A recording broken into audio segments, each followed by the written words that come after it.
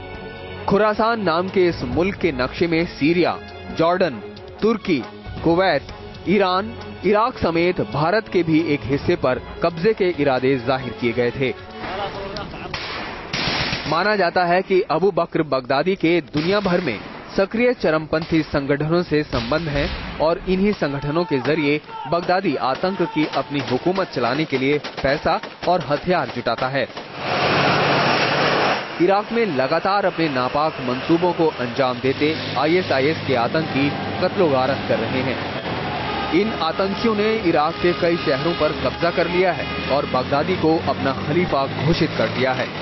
और बगदादी की अगुवाई में खिलाफत का भी ऐलान कर दिया है। बगदादी के खिलाफ अब इराक सरकार और सेना ने भी जवाबी हमले शुरू कर दिए हैं, लेकिन बगदादी ने जिस तेजी के साथ अपनी ताकत बढ़ा ली है, उसे देखते हुए बगदादी का खात्मा आसान नहीं लगता। Team news nation. नर्सों को बचाना भारतीय सरकार के लिए किसी अग्नि परीक्षा से कम नहीं था, क्योंकि जिस तरह के विपरीत हालात में वहां पर कैद थी, उनको बचाने के लिए सरकार को एड़ी चोड़ी का जोड़ लगाना पड़ा। लेकिन अभी जो कुछ भारतीय नागरिक वहां पर मुश्किल हालात में फंसे हैं, उन्हें भी बचाना सरकार के लिए एक बेहद चुनौती भरा काम है। वो भी तब जब बगदादी ने यह भी इशारा कर दिया है कि उसके निशाने पे भारत भी है। ऐसे में आने वाले समय में सरकार के लिए और ज्यादा मुश्किल होगा भारतीय नागरिकों को वहां से छुड़ाना। इधर भारत सरकार इराक में फंसे भारतीय नागरिकों को निकालने में कामयाब होती दिख रही है, लेकिन इराक में हालात बद से बदतर होते जा रहे हैं। इराक में आईएसआईएस और इराकी फौज के बीच जंग दिन पे दिन तेज होती जा रही है। इस जंग का नतीजा जो भी हो, लेकिन बड़े पैमाने पर निर्दोष जरूर मारे जा रहे हैं। इराक में आईएसआईएस के खून खराबे का दौर जारी है। हर तरफ मौत की गोली और दहशत का बारूद उड़ रहा है। गोलीबारी और धमाकों से इराक के कई शहर बर्बाद हो चुके हैं, वहीं लाखों लोगों को बेघर होना पड़ा है। तिक्रित और मोसुल जैसे बड़े शहरों पर आईएसआईएस के आतंकी कब्जा जमा चुके हैं। तिक्रित पर कब्जे के लिए इराकी फौज आईएसआईएस आतंकियों से लोहा ले रही है, तो आतंकियों का खतरा बगदाद पर भी मंडरा रहा है। इराक में जगह जगह नौजवान आईएसआईएस आतंकियों से लोहा लेने के लिए सेना में भर्ती हो रहे हैं, लेकिन आईएसआईएस लगातार इराक पर अपना शिकंजा कसता जा रहा है।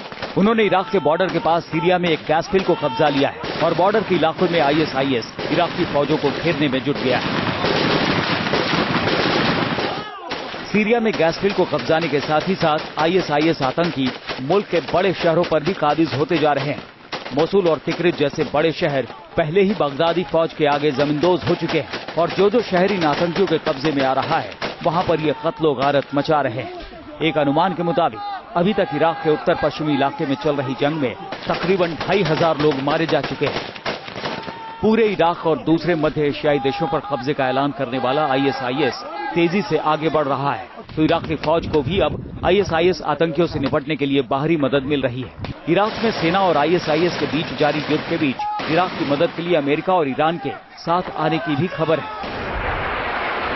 विशेषज्ञों के मुताबिक आतंकियों पर हमले के लिए इस्तेमाल हो रहे फाइटर विमानों में से कुछ एक सुखोई SU-25 फ्रॉगफुट हैं और वो ईरानी है। अमेरिका पहले ही हेलीकॉप्टरों और ड्रोन विमानों की तैनाती कर चुका है। रूस के पास सुखोई 25 लड़ाकू विमान इराक की मदद के लिए पहले ही वहां पहुंच चुके हैं, जो दुश्मनों के दांत खट्टे करने का मादा रखते हैं। इसके अलावा 7 और सुखोई इराक के लिए रवाना होने वाले हैं। वहीं इराकी फौज भी अब तिक्रित और दूसरे इलाकों में काबिज आतंकियों को खदेड़ने में जुट गई है। तिक्रित में एक भीषण लड़ाई में इराकी सेना ने आईएसआईएस के लड़ाकों को भारी नुकसान पहुंचाया है। इराकी प्रधानमंत्री नूरी अल मलिकी भी इस खतरे को समझ चुके हैं कि अगर अब आईएसआईएस को नहीं कुचला गया तो इराक की बर्बादी ज्यादा दूर नहीं है। मलिकी की मदद की गुहार पर रूस और ईरान ने मुहर लगा दी है और इस मदद के सहारे अब मलिकी आईएसआईएस के विद्रोह को पूरी तरह दबाने की कोशिश में जुट गए हैं। Team news nation. आईएसआईएस की सेना के सामने इराक की फौज कमजोर पड़ती दिखाई दे रही थी। यही कारण था कि हालात खराते होते देख दूसरे देशों से मदद की अपील की गई। अच्छी खबर यह है कि रूस और ईरान अब मदद करने के लिए तैयार है। लेकिन इराक का क्या, जिस इराक ने लंबे समय तक एक बड़ा संघर्ष देखा, जहां अमेरिकी सेना मौजूद रही लंबे समय तक, और उसके बाद अब आईएसआईएस ने इसकी आर्थिक स्थिति को बेहद कमजोर बना दिया है। यानी पुनर्निर्माण के लिए इराक को लगेंगे सालों साल। लेकिन अभी की चिंता है इराकी फौज कैसे निपटे आईएसआईएस के आतंकियों से, और भारत के लिए चिंता का विषय है अपने नागरिकों को वहां से कैसे बचा के लाया जाए। बहुत बहुत शुक्रिया इस खास पेशकश को देखने के लिए।